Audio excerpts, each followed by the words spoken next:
The second item is general administration item A2. This is approval of a lease supplement with Brazy International for this building. It's an office of 120 square feet at the rates, terms, and conditions you see before you from July 15th of this year through July 14th of next year.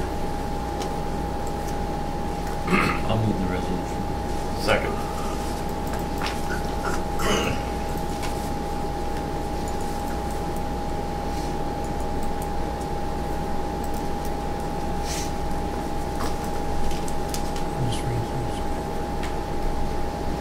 Any comments to that, John?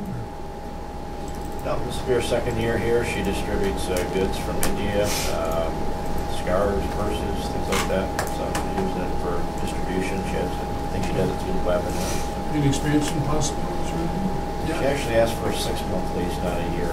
So I don't know what her plans are, whether but she did make an indication sign for a year.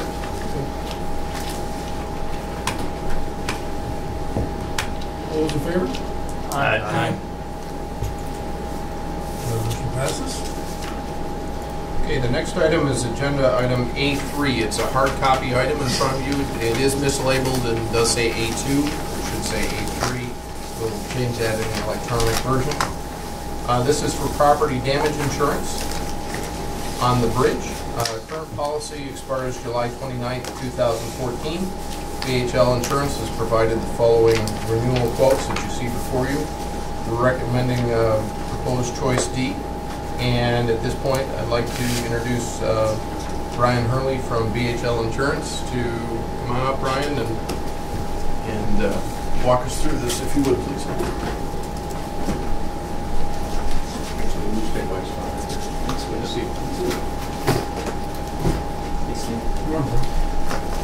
Appreciate the opportunity to get in front of everybody again and go over some options that we have this year and going forward and answer any questions. Before you start, Brian, up until yesterday, I was expecting 2 bridge quotes. The other participant in that process withdrew yesterday. So the quotes you have here are the quotes that we have, and these are the only quotes we have.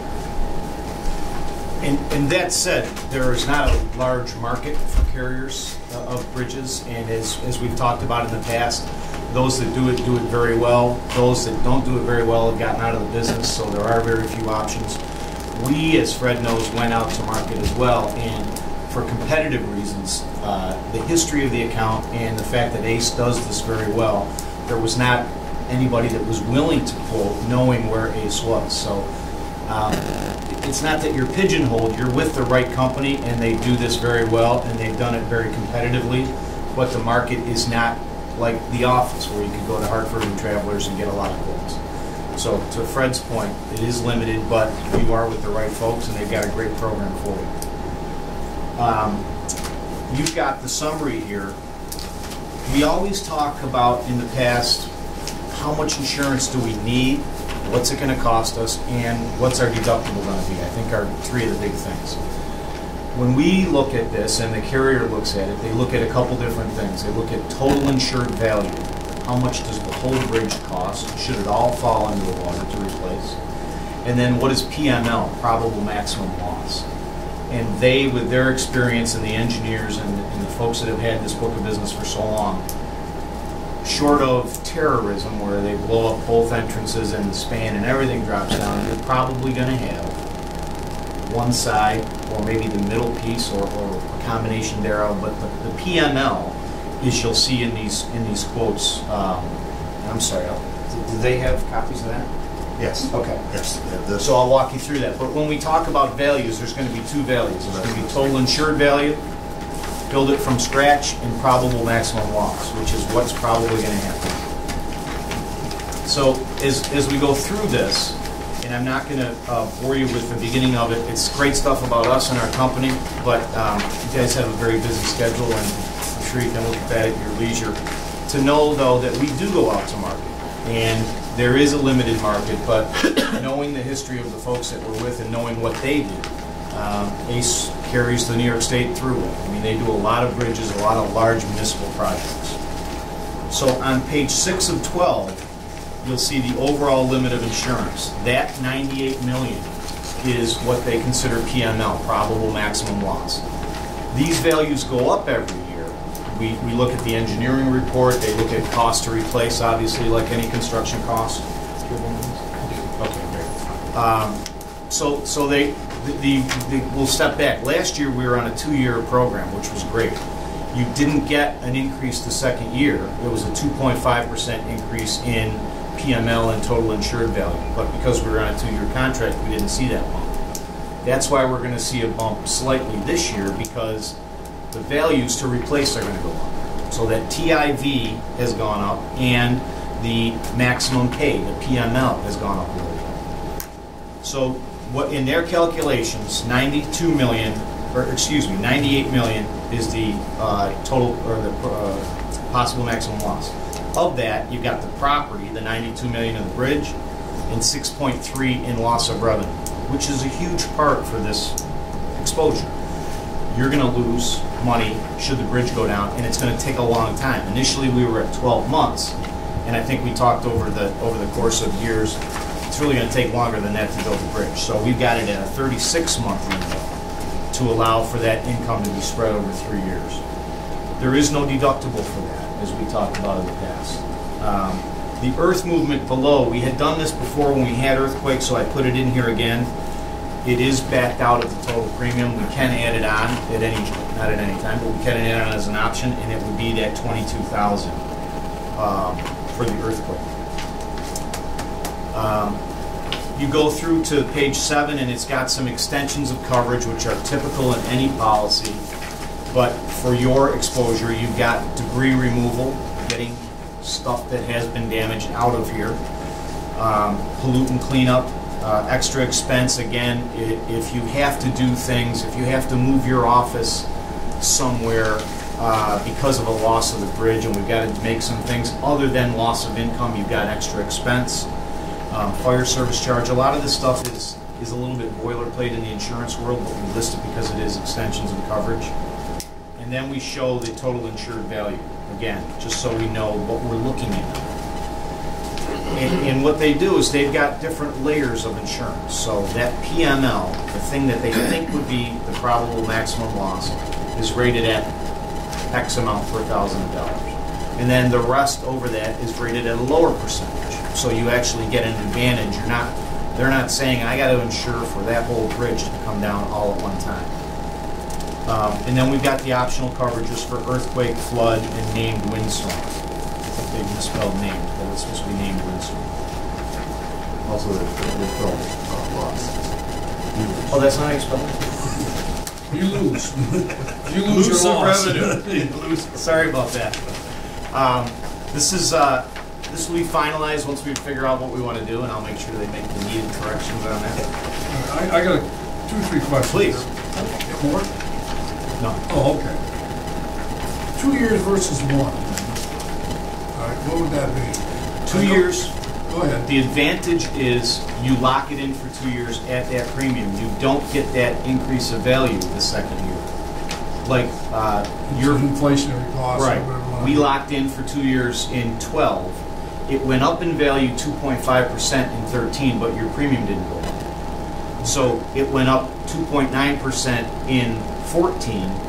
They're getting that 2.9%, but they didn't recoup that other. So we have an option of this number, 115,988, for a 1 or 2 year, which is on page 8. So you would look at the same potential benefit. Do we want to lock it in for 2 years at that rate? And because it's probably going to be a 2.5% increase historically. Last year was a little more because of floods and earthquakes and cost of materials. But it's typically a 2.5. So you can realistically say, I'll save 2.5% on the second year if I go to a 2-year lock. The downside is, if you're in some lines of insurance, insurance might get cheaper. Unfortunately, in this world, in large catastrophic losses, it's not going to get cheaper because the cost of building materials continues to go up. So, favorably for us, you say there's nobody out there interested in insuring a bridge, so I would recommend us that we ought to look at it. I think we did it before, We did. but with a 2-year, you know, to lock ourselves in. To saves administrative type of costs, labor things, whatever, to do that. I think that would be a favorable approach. The other question I have is the deductible. Correct. I know is that $10,000 a recommended amount? I mean, if we went higher? 10 million. Or 10 million, I'm sorry, 10 million.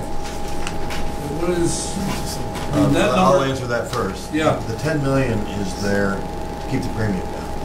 And I asked Brian, that's why those last two columns are there. I asked Brian for a quote on 5 million and 3 million.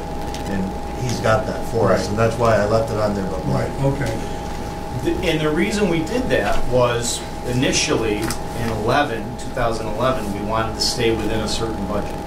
And just like your auto insurance, you raise your deductible and your premium will come down. So if we are at 159,980, 115,988 for 10 million, it would be 145,042 for the $5 million deductible. How much for the 5? 145,042 because you're buying more insurance. You're buying $5 million more insurance. If you went to 3 million, it would be 203,150. So you're buying $8 million, $7 million more of insurance than you are in the $10 million deductible. And again, there's no, you said, is it right or wrong?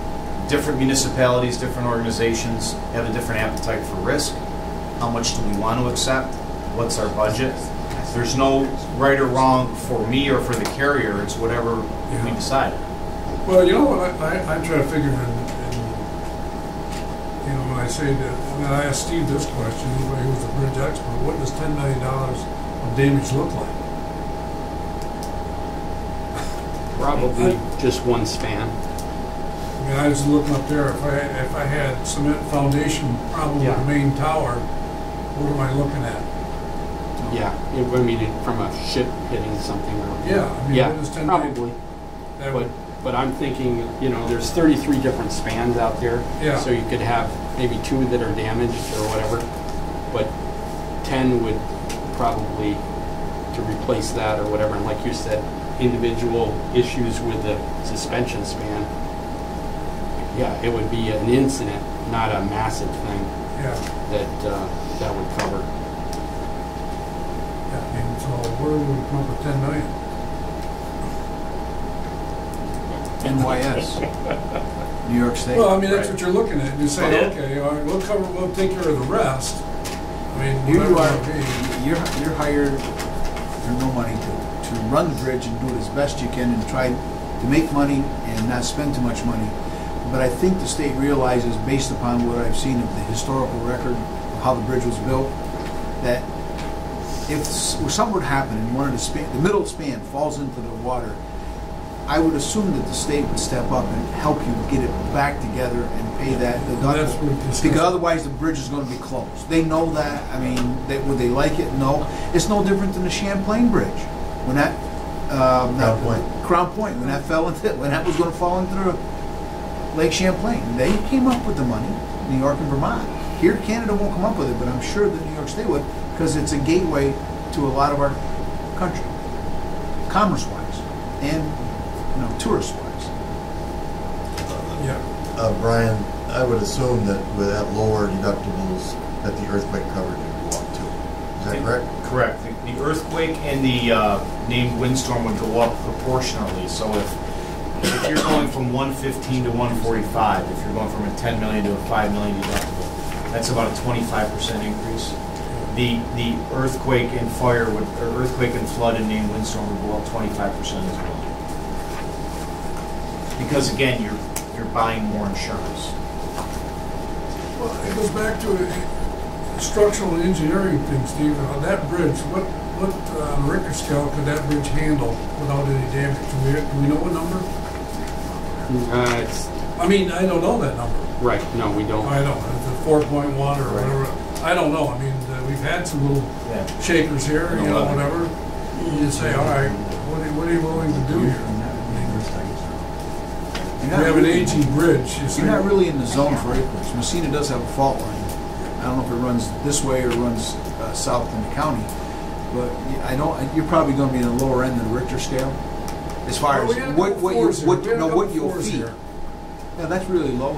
But I'm just saying, but I don't know the structural aspect of a bridge that's aging that, you know, whatever it wants to be, that, okay, are we smart enough, you know, to put it on again? I know we wavered on, and then we took it off, and you say, all right, what do we got if... It's a 12-month gamble. It's like throwing dice. You know, doesn't it make sense? We're trying to answer questions. I have no idea what is any more than you do. Isn't there an answer to this with people somewhere that should be able to tell us, the different engineers that work for us on this bridge, say, okay, what should we be aware of here? And how well should we insure this bridge?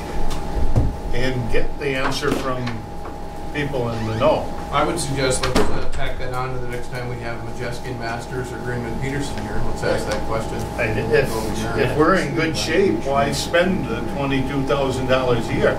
If we aren't, then let's have a real opinion of it, not. Well, let me go, Gavin had a comment first, I'll go back. No, go ahead. You sure you're okay? Yeah, I'm good. Go ahead. The Brian's competitor, and they were representing Lloyd's of London, did an earthquake study, and Karen went to get it. We didn't look it over very closely because they withdrew, but they recommended earthquake coverage based on that study. And like I said, she went to get it yesterday when they withdrew. He offered us that, and we took it. So we got it. Again, we didn't have time to read it and understand it, but they did it. Lloyd's did it. I don't know what they used, you know, because I didn't read it yet. But like I said, Karen went to get it, and like I said, at the end of the day, they recommended it. How many dollars did we pay for insurance last year? What was the total? I remember it was over 100,000. Over for the bridge, it was 107,000. 107, 490. 107, 490. So if that was without the earthquake. That's correct. All right, so if we subtract that 22,698 out of there, we have somewhere around 116 this year. Yeah, that's in the column one. That's choice A. Are we into So a category, Wade, that what's we're that increase? sensitive information? Hold a second here. Are we into sensitive information? Well, as far as the earthquake report, that would be something that would be best discussed in executive session due to safety Right. and specific nature of the Okay. And I don't have a problem with that. What's the percent increase from last year to this year? From the 107 to the 116? Without doing my math, 7.5%. Yeah, well, I guess my whole thoughts are, Mr. Lamacha was asking earlier about the 2-year versus the 1 year. You know, and maybe I don't understand it, maybe I have something wrong, but if it was going to go up 2.5 to 2.5, and... Two things happened, Steve. But that? Two things happened. The insurance limit went up Right. from 87 million to 92. And then the coverage went up also by Right. 2%. So we had the value going up and the coverage going up. And that's why the two combined make 7% over 2 years. So there's two things. Okay. If it stayed at 87, it would only be like 2%. But it went from 87 to 92. Right. So I want to discuss that information in the executive session. Yeah. That should be held for executive session, yes. That's right. And I think if I could to add on to that, you have civil engineers at ACE that can also help on historically what are the they get your report from your engineers. They can evaluate that from an insurance point of view and give you some recommendations on possibilities as well. And terrorism's included. Terrorism's included, and interestingly, I'm glad you said that. There's a change in the terrorism law this year, 12/31. It expires. TRIA, Terrorism Reinsurance Act.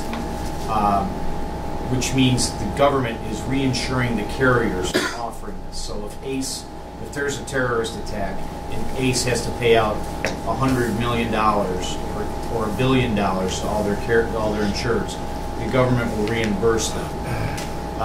In the proposal, it's broken down. Your terrorism piece is about $3,000 a year.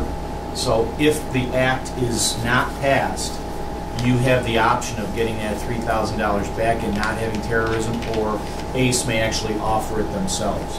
But there's going to be it looks like it's going to go through. It's gone through twice. It's a governmental procedure. But if it doesn't, we may have to go out and look for standalone terrorism, and we'll make a decision on that toward the end of the year. But it is included too.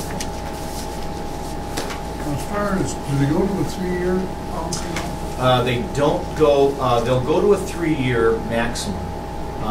The only reason is because of the changes in values, they're a little hesitant to do that. The nice thing about a lock, and to your question about 2-year, there's no lock for you. You can get out after 1 year, but you have the advantage of, if you want to continue, you can do it at that same rate. So there's not a downside to a multi-year. Now, if we approve this without the earthquake at this particular point, we can add it after we find out or look at it, and it can be added on at that price? Or Yes. is that price only there if you take this package? It's a 12-month price. So let's say you, in 2 weeks or a month, you said, you know what, we've reviewed our study, we want to add it. It would probably be prorated for an 11-month exposure. I was more thinking 2 hours. As long as there's not a CNN thing saying there's an earthquake up in Messina, oh, we want to add it. I feel it now. Yeah, we can, and just if some of you aren't familiar, one of the advantages with ACE is they are very flexible. They know the situation with the board, and you don't renew until July 29th, so you've got time to decide. Okay. Oh, we can discuss that report too.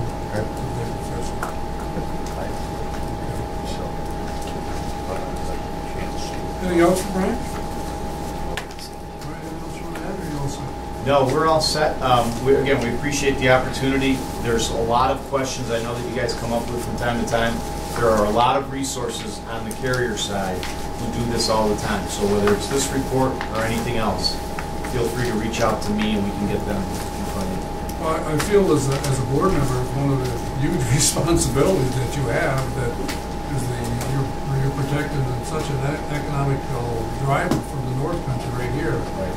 And you say, if you lost commission of this bridge, what the impacts would be, and how quick you can put it back online, whatever, I don't know.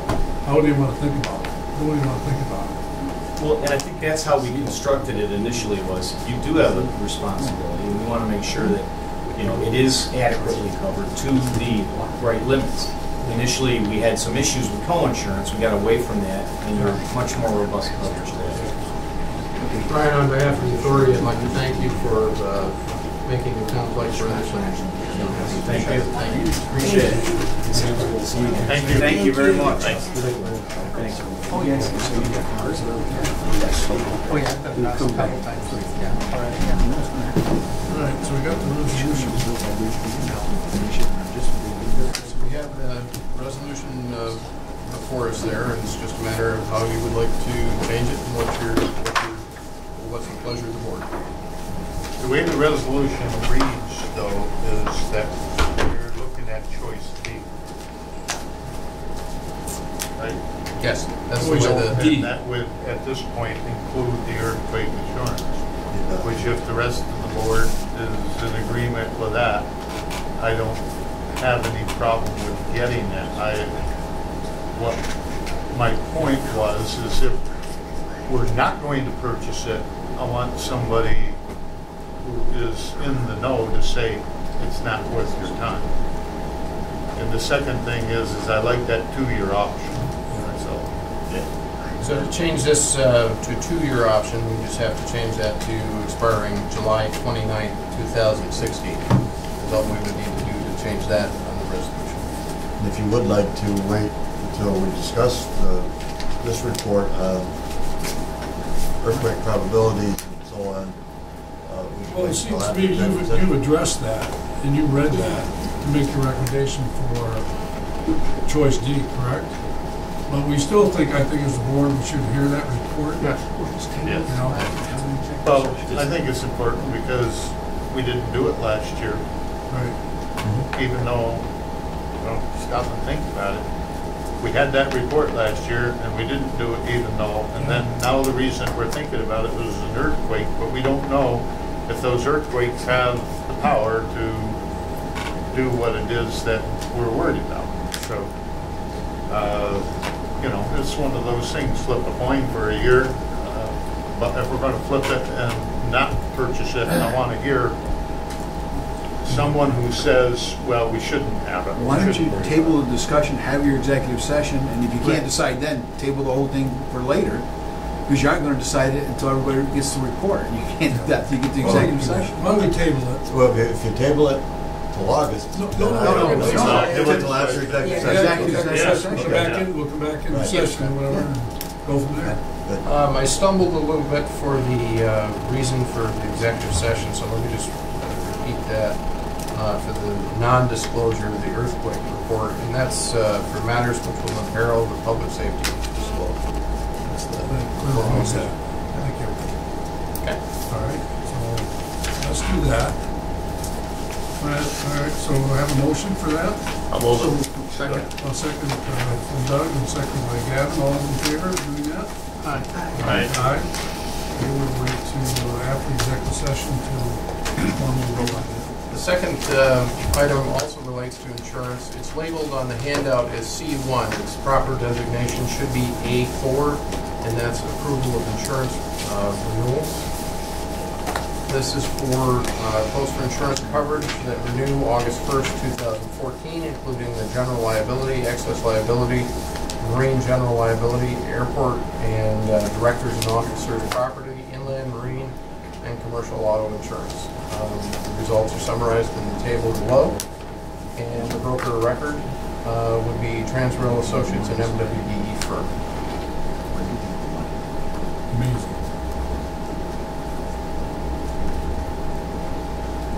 And it would be for cost not to exceed $197,000. I didn't see anything about MWB here or anything. Any of this? This one? Yeah. Transrail. It's right there, Transrail. It's right below the chart. Oh, here, we were here. Ah, thank you. Because I know that was a big driver for us. Okay, thank you. Did we get any other quotes? I'm just curious. No. No? This was it. Just a few things. General liability, right now we are in the second, we were going into the second year of a 2-year coverage.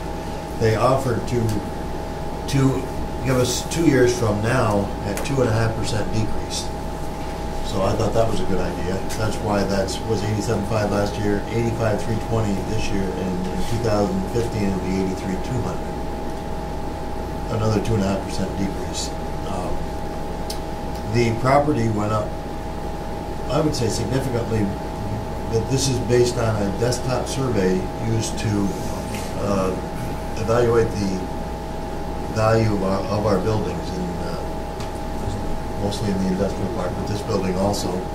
Some of them went up, some of them went down in the airport terminal, which was not covered at all. So this puts coverage on the airport terminal.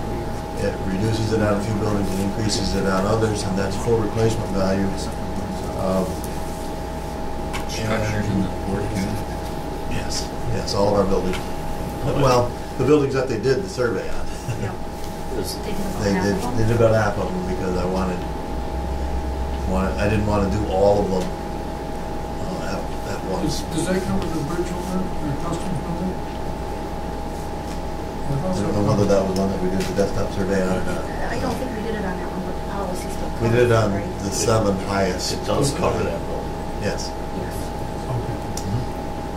The commercial auto, is that all Steve's equipment and stuff we have at the port and everything? Yes. Later. Anything that's plated. Anything that's plated, so Steve would know what's plated, but it's, Well, like our heavy equipment, like the loaders and a lot of things that we need to run on the road, they're plated. So Karen went through all of that. So other than like, you know, a lawnmower that isn't, probably lawnmowers are more under equipment. General liability. Yeah. But you realize we've got a new snow blower and a new Yeah. truck on the Yeah. road, so yeah, they're all plated.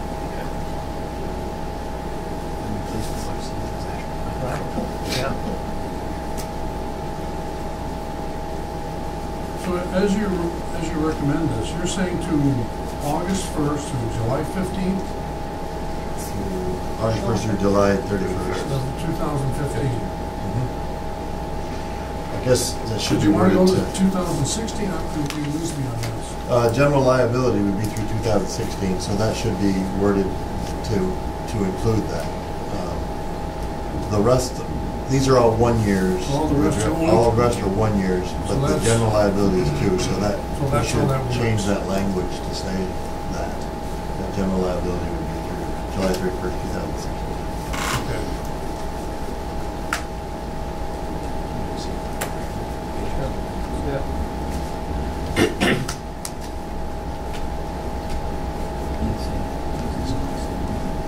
Okay, so we got general liability is 2016, and all the rest is 2015. Is that correct, Fred? That's correct. In fact, I did ask for another bid from Brian, and they did not bid. Bridges. Yeah, they take the real risky thing and they don't want to get on this. He didn't want to bid on this because of the MWB participation. Hey, good. May I jump in here with Ken? What's that? May I jump in here with Ken? Absolutely. I'd like to put this in perspective. Between these last two resolutions that we've looked at here, you're looking at spending almost $500,000 over a couple of years. Insurance people are not my most favorite people. You know that in past years. It really deeply bothers me that we're getting numbers the morning of the meeting and asked to act on these.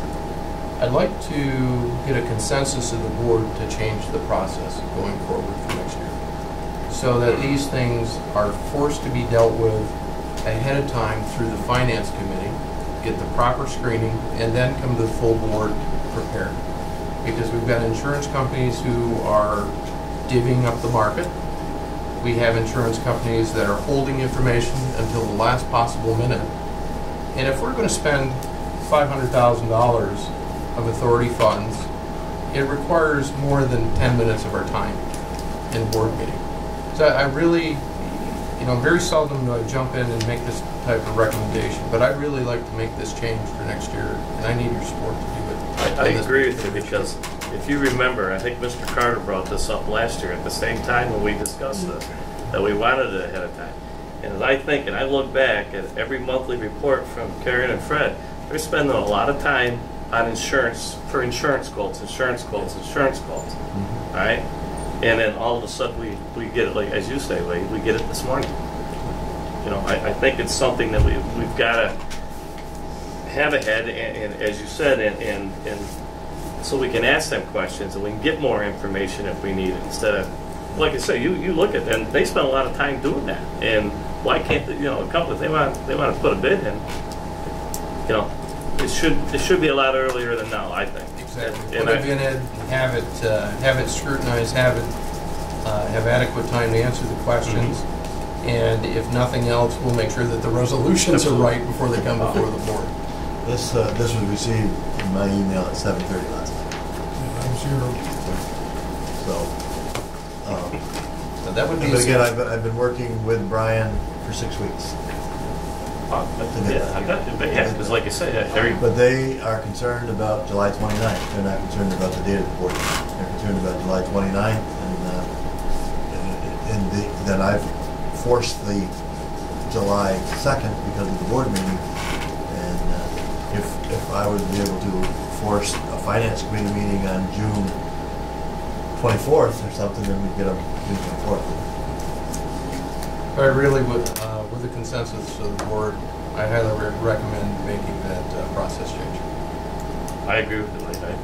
And as I said, this was taught. We talked about this last year. The same thing.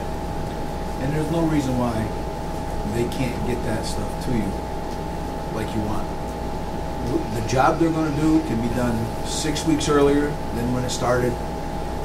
You know, the bridge is gonna be what it is. They have all the financial, they'll have all the information from engineers and all that stuff. Our biannual reports, they can get that stuff. With regard to all of our equipment, Steve knows all of our equipment probably better than anybody sitting at this table. And they know it too. They've got a list of it. He takes stuff off and puts stuff on. It's, from their standpoint, I think they should be able to do it a way you like, have it done orderly. Your committees look at it, ask those questions early, and then come to the board and say, yeah, this is what we should do. Instead of, like you say, doing it 20-something days before it expires. I mean, if we look for the information 60 days prior to the policy's expiration, then we can fit it in the board. You know, you've got 2 months, you can fit it in. We just got to make sure that the quote is good for 60 days, Right. because Yep. No, for sure. that's not their normal. No. So I recommend changing this resolution to have the general, the GL through 7/31/2000. I'm sorry, 7/31/2016 added to this, and I mean, I don't see any other changes that are needed to this resolution. You know, it's amazing, you look how expensive this operation is. It is insurance. I mean, obviously you have to protect your assets and your, everything you have involved, but you have to make up that $500,000. We received this one yesterday afternoon, and the guy that was here, Rick Fieldman was here yesterday afternoon at 2 o'clock. So that's when we got him. So we'll make that change going forward. Okay. Thank you. All right. We'll make that motion? And this, Yes. almost. Second. Second, Steve. Any further discussion? You're really correct in the resolution. All set? Yes, in the resolution, it would read, again, restating for the record, general liability through 7/31/2016. And that will also be added to the resolution section. All right. All those in favor? Aye. Okay, that resolution, as you just read it, Lee, is passed. Item B1 is approval of a lease supplement with MedEng LLC. This is formerly Ellen Vanguard. This is for space over in Building 11, which is the former Breckenridge building. This is for roughly about 1/3 of the former Breckenridge shipping area. This is a reduction in space. John, do you have any comments on this other than it's short term? It starts immediately and ends in Gives September. them an opportunity. I mean, we knew that they told us about a year ago when they were acquired that they would finish out the term of the lease and not be leaving. But they need a few more months to get the stuff out.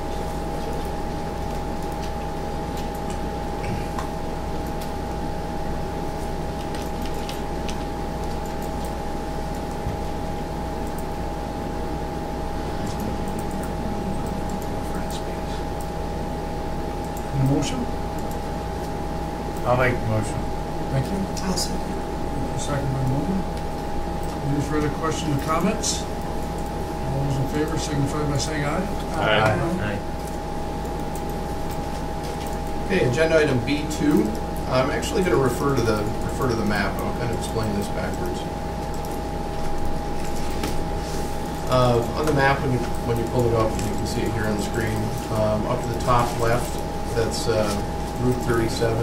The cement plant is right here where you see the cursor.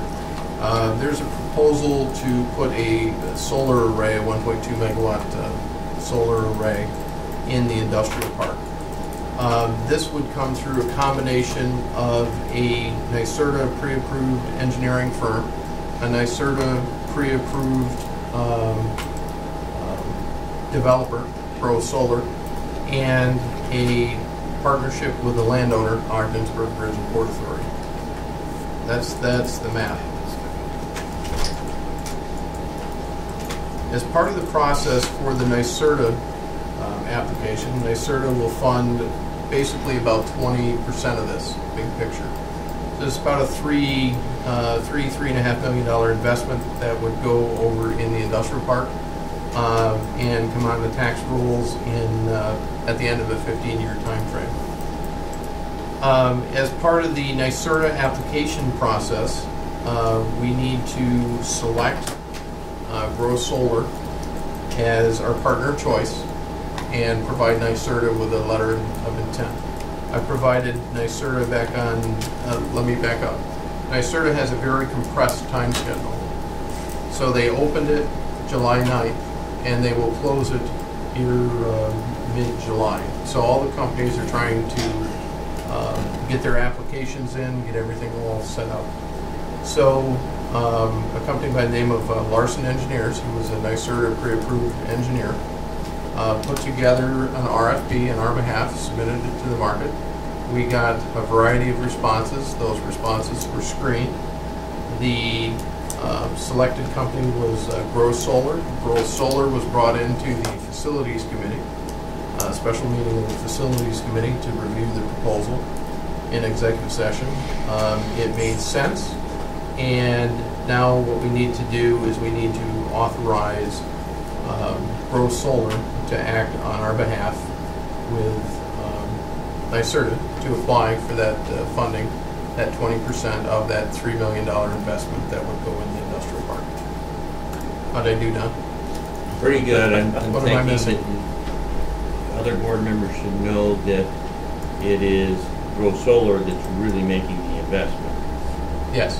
and that we are not the owner of the farm panels that are out there, whole farm panels that are out there. So, but we will benefit by reduced electrical rates. Absolutely. And let me be clear what this is and what this is not. This is a letter of intent that supports a grant application. It's not the solar farm, it's not the power purchase agreement, it's not acceptance of the grant. This is just something that is required by NYSERDA in the process. What we addressed is, my concern was, it was a spin-off when we go to talk about wind power, and when wind power says, okay, why solar, why wind, what it want to be, and one of the things that I found out in doing that is a fixed panel versus a mobile one. And what we addressed in that discussion with Grow Solar and Larson Industries, they said, well, what you have in this environment up here is your cost that would be related to when you have motors and technology and things that turn and move. When you get into cold weather, things freeze up, stick, whatever you want to be, and your costs would be really expensive when you start to think about what would happen if you start breaking panels or motors and things like that, whatever. So what they do is they, I don't want to say it, in a way they scope the angle of the panels where they are to you, so where we are in the slowest cycle, whatever you want to call it, angle is we get the maximum out when they address, you put these panels and they place them in that direction where we are, and and to pick up the sun the maximum we want to be. So we're really dealing with a fixed panel, not a movable one, and so they highly recommended that's the route to go. And if we were in the south, they would do something different because you would move the panels in a way that you would maximize, but your cost would be astronomical when you start repairing these things, and this is what is here. So some of the specifics of the resolution, this is New York State Energy Research Development Authority. It's their program opportunity notice upon 2956 initiative as part of the New York Sun program. And this is the letter of intent associated with the application of that project. I do want to make another add-on to that, this thought process. How this came about is one of those things that's indirectly. John and I met with Kim Deschamps, and okay, whatever, and we said, okay, well, something I was very interested to do was to light the bridge. And obviously, it wasn't a project that we could light the bridge per se, whatever, but it led us to another direction and said, all right, you're interested in doing something. There's a huge program out there for cost savings for the port authority, and this is how this all evolved out of that. And also note that the city is also doing the same thing. They are doing a solar farm over in the back of the landfill area back in there, some forest. So they're doing the same thing also.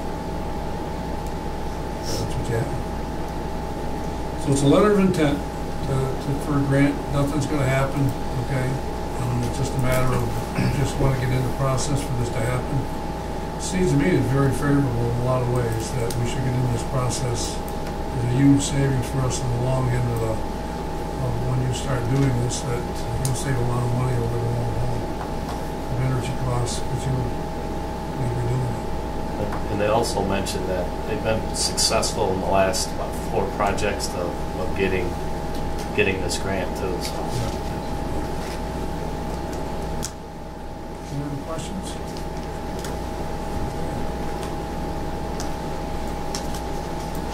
Need a motion? I'll move the resolution. Okay, Don. I'll second. Moving second. Any further questions, comments? All those in favor signify by saying aye. Aye. Aye. Move that forward. And Mr. Chairman, there is a need for executive session on a couple of items, one being the earthquake report, the other being real property acquisition and litigation update. All in favor of moving to executive session? Aye. Oh, wait, I need a motion. I'll move it. I know you want to do it, folks. I'll move it. I'll move it, Doug. Steve second, or Don second. All in favor signify by saying aye. Aye. Thank you.